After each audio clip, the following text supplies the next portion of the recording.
ഇനി നമ്മൾ മധ്യ കേരളത്തിലേക്ക് ഒന്ന് വരാം. കോൺഗ്രസിന്റെ കോട്ടയിലേക്ക്. അതെ, മാറി ചിന്തിക്കാത്ത ഇടം. അതെ, എറണാകുളം മണ്ഡലത്തിലെ MLA TJ വിനോദിന് കിട്ടിയ റാങ്ക് എത്ര എന്നുള്ളതാണ് ചോദ്യം. മണ്ഡലത്തിൽ എറണാകുളം മണ്ഡലത്തിലെ ഏറ്റവും കൂടുതൽ നഗര വോട്ടുകളുള്ള MLA TJ വിനോദിന്റെ റാങ്ക് 98ാമത്തെ റാങ്കാണ്. 98ാമത്തെ റാങ്ക് വരുമ്പോൾ എത്ര പോയിന്റ് കിട്ടുന്നു? എത്ര മാർക്ക് വിനോദിന്? ഒറ്റ സെക്കൻഡിൽ അറിയാം. ഒറ്റ സെക്കൻഡിൽ മാർക്ക് മുന്നിൽ 49 മാർക്കാണ് എറണാകുളത്തെ MLA TJ വിനോദിന് ലഭിച്ചിരിക്കുന്നത്. അതിൽ പല കാരണങ്ങളുണ്ട് കേട്ടോ. അതിൽ ഇപ്പൊ കോർപ്പറേഷൻ കോൺഗ്രസ് പിടിച്ചു, പക്ഷേ എറണാകുളം മണ്ഡലത്തിലെ MLA എന്ന നിലയിലുള്ള പ്രകടനമാണ് നമ്മൾ നോക്കിയത്. അപ്പൊ സ്വാഭാവികമായും എറണാകുളം മണ്ഡലത്തിൽ ഒരുപാട് പേര് മത്സരിക്കാനിരിക്കുന്നുണ്ട്. പക്ഷേ ഇതല്പം കോൺഗ്രസിന് ആശങ്ക ഉണ്ടാക്കുന്ന ഒരു കണക്കാണ്. തീർച്ചയായും എറണാകുളം പ്രത്യേകിച്ച് ഇലക്ഷനിലെ ഫലങ്ങൾ ആ തരത്തിലല്ല. 50 മാർക്കിലേക്ക് താഴെ MLA എന്നുള്ള നിലയ്ക്ക് വലിയ രീതിയിൽ ടൈറ്റ് വരാൻ സാധ്യതയുള്ളതാണ്. ഇതിനൊരു പക്ഷേ കാരണം എന്താണെന്നറിയോ? MLA എന്ന നിലയിൽ TJ വിനോദിന് അടയാളപ്പെടുത്താനുള്ള അവസരം കിട്ടിയിട്ടുണ്ടോ എന്നുള്ളതൊരു പ്രധാനപ്പെട്ട ചോദ്യമാണ്. ഒന്ന്, പ്രതിപക്ഷത്തിരിക്കുന്ന MLA ആണ്. രണ്ട്, അദ്ദേഹം MLA ആയിരിക്കുന്നത് ഭൂരിപക്ഷ സമയവും കോർപ്പറേഷൻ LDFന്റെ കയ്യിലായിരുന്നു.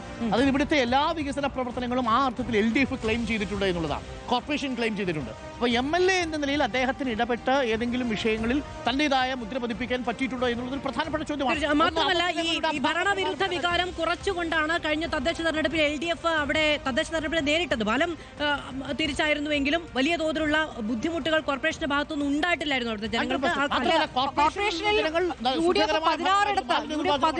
LDF 5 എന്ന നിലയ്ക്കായിരുന്നു.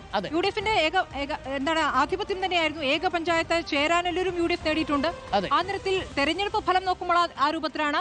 കഴിഞ്ഞ നിയമസഭാ തെരഞ്ഞെടുപ്പിൽ അതിന്റെ ഭൂരിപക്ഷവും മോശമല്ല, 13,982 ഭൂരിപക്ഷം. ഇതിന്റെ അർത്ഥം ഏതെങ്കിലും തരത്തിൽ TJ വിനോദ് പരാജയപ്പെടാൻ പോകുന്നു എന്നുള്ളതല്ല. അങ്ങനെയല്ല, ശരാശരി പെർഫോമൻസ് എന്ന് വേണമെങ്കിൽ പറയാം. ശരാശരി പെർഫോമൻസ് ആണ് 49 മാർക്ക് എന്നുള്ളത്. ഇറ്റ്സ് നോട്ട് ഫെയിലിയർ, പരാജയപ്പെട്ടിട്ടില്ല, പക്ഷേ ശരാശരി പെർഫോമൻസ് ആണ് എറണാകുളം മണ്ഡലത്തിലുള്ളത്.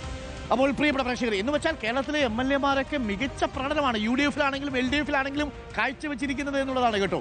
ആന്റി ഇൻകുംബൻസി MLA-മാരുടെ വളരെ കുറവാണ് ചില MLA-മാർക്ക്. അതും വളരെ ശ്രദ്ധേയമാണ്. പ്രേക്ഷകർ ശ്രദ്ധിക്കേണ്ട ഒരു കാര്യം, പ്രേക്ഷകർ വോട്ട് ചെയ്തതിന്റെ അടിസ്ഥാനത്തിലാണ്. വോട്ട് ചെയ്തത് എത്രയാണോ അതാണ് പ്രതിഫലിക്കുക. അതല്ലാതെ ഇത് ആത്യന്തികമായ ഒരു ഫലമാണെന്ന രൂപത്തിൽ നമ്മൾ പറയുന്നില്ല എന്നുള്ളതാണ്. അത് ഇടയ്ക്കിടയ്ക്ക് പറഞ്ഞു പോകേണ്ടതുണ്ട്. പ്രേക്ഷകർ ശ്രദ്ധയ്ക്ക്, നിങ്ങൾ വോട്ട് ചെയ്താണ്, നിങ്ങൾ വോട്ട് ചെയ്ത് മാത്രമാണ് പ്രതിഫലിക്കുന്നത്. അതെ, എത്രത്തോളം നിങ്ങൾ വോട്ട് ചെയ്യുന്നു എന്നത് പ്രതിഫലിച്ചിരിക്കുന്നു. മാത്രമല്ല, നമ്മളുടെ ഇടയിൽ ഒരു ഏജൻസി ഇല്ല ഈ ഡാറ്റ മാനിപ്പുലേറ്റ് ചെയ്യാനായി. നിങ്ങൾ തന്ന അതേ മാർക്ക് നിങ്ങൾ കണ്ടുകൊണ്ടിരുന്ന മാർക്കാണ്. വെബ്സൈറ്റിൽ കൃത്യമായി നിങ്ങൾ ട്രാക്ക് ചെയ്ത് ഓരോ ദിവസവും അത് പ്രതിഫലിച്ചുകൊണ്ടിരുന്നതാണ്. ഇനി നമുക്ക് തൃശൂർ മണ്ഡലത്തിലേക്ക് വരാം. ഏറ്റവും സസ്പെൻസ് നിറഞ്ഞു നിൽക്കുന്ന തൃശൂർ മണ്ഡലത്തിൽ കഴിഞ്ഞ തവണ P. ബാലചന്ദ്രൻ MLA തൃശൂർ മണ്ഡലത്തിൽ വിജയിച്ചു കയറിയത് നമ്മൾ കണ്ടതാണ്. എന്നാൽ ഇക്കുറി P. ബാലചന്ദ്രന്റെ പ്രകടനം എങ്ങനെ? 93ാം റാങ്കാണ് P. ബാലചന്ദ്രൻ. നേരിയ ഭൂരിപക്ഷമായിരുന്നു. തൃശൂർ വളരെ വളരെ വളരെ LDF-നെ സംബന്ധിച്ച് റെഡ് സോണിൽ നിൽക്കുന്നു. 59.8 എബോവ് ആവറേജ് എന്ന് പറയാൻ കഴിയില്ല, ആവറേജിലും തൊട്ട് താഴെ മാത്രമാണ് ഉണ്ടായിരുന്നത് കഴിഞ്ഞ തവണ എന്നതും പ്രേക്ഷകർ ശ്രദ്ധിക്കേണ്ടതാണ്. അദ്ദേഹത്തിന് എത്ര പോയിന്റ് കിട്ടുന്നു? 93ാം റാങ്കാണ്, 59.8. അതായത് മാർക്കിന് തൊട്ടടുത്ത്. 946 മാത്രമായിരുന്നു കഴിഞ്ഞ തവണ ശക്തമായ മത്സരം നടന്ന മണ്ഡലമാണ്. ഇത്തവണ കോൺഗ്രസും അതേപോലെ തന്നെ BJP വലിയ രീതിയിൽ പ്രതീക്ഷ അർപ്പിക്കുന്ന മണ്ഡലമാണ്. മാത്രമല്ല ഇത്തവണ അദ്ദേഹം മത്സരിക്കുന്നില്ല എന്നുള്ള പ്രത്യേകത. സംബന്ധിച്ചിടത്തോളം തൃശ്ശൂരിൽ ഏറ്റവും കടുത്ത മത്സരം നടക്കാൻ പോകും, ത്രികോണ മത്സരം നടക്കാൻ പോകുന്ന മണ്ഡലം എന്ന് പറയുന്നത് തൃശ്ശൂർ. പത്മജ വേണുഗോപാൽ ഇനി കോൺഗ്രസിന്റെ വരാൻ പോകുന്ന സ്ഥാനാർത്ഥി. ഈ അതിനുശേഷം LDF-ന്റെ സ്ഥാനാർത്ഥിയെ ഇപ്പോഴും തീരുമാനിച്ചിട്ടില്ല. CP സ്ഥാനാർത്ഥി ആര് എന്നുള്ള ഈ ചോദ്യം ആലങ്കോട് ലീലാകൃഷ്ണന്റെ പേരാണ് ഇപ്പോൾ കേൾക്കുന്നത്. ഞാനാണ് മത്സരിക്കാൻ പോകുന്നതെന്ന് പത്മജ ഇങ്ങോട്ട് പറഞ്ഞതാണ്. തൃശൂർ മണ്ഡലത്തിന് പുറത്തുനിന്ന് ഒരാളെ കൊണ്ടുവന്ന് മത്സരിപ്പിക്കേണ്ടി വരുന്നു എന്നുള്ളത് വളരെ പ്രധാനപ്പെട്ട കാര്യമാണ്. അങ്ങനെ മത്സരിക്കുകയാണെങ്കിൽ കഴിഞ്ഞ തെരഞ്ഞെടുപ്പിൽ കോൺഗ്രസിന് വേണ്ടി ഇത്തവണ BJP-ക്ക് വേണ്ടി എന്നൊരു പ്രത്യേകത കൂടിയുണ്ട്. ഒന്ന്, രണ്ടാമത്തെ ഒരു കാര്യമുള്ളത് നോക്കൂ, ആ മണ്ഡലം കോർപ്പറേഷൻ വരുന്ന മണ്ഡലമാണ്. കോർപ്പറേഷൻ പിടിച്ചിരിക്കുന്നത് വ്യക്തമായ മുൻതൂക്കത്തിൽ UDF ആണ്. വ്യക്തമായ ആധിപത്യം നേടിയിട്ടുണ്ട് UDF എന്നുള്ളതാണ്. അപ്പോൾ പ്രിയപ്പെട്ടവരെ, ഇതുവരെ വന്ന കണക്കുകൾ, മാർക്കുകളും റാങ്കും നമുക്ക് അതിവേഗമെന്ന് 10 മണ്ഡലങ്ങൾ പൂർത്തിയാക്കുമ്പോൾ പ്രിയപ്പെട്ടവരെ, റാങ്ക് 8ാം സ്ഥാനത്ത് പിണറായി വിജയൻ, 5ാം സ്ഥാനത്ത് രമേശ് ചെന്നിത്തല, 25ാം സ്ഥാനത്ത് AK അഷ്റഫ്, 24 MP രാജേഷ്, 10ാം സ്ഥാനത്ത് നജീബ് കാന്തപുരം, 19ാം സ്ഥാനത്ത് KK രമ, 43ാം സ്ഥാനത്ത്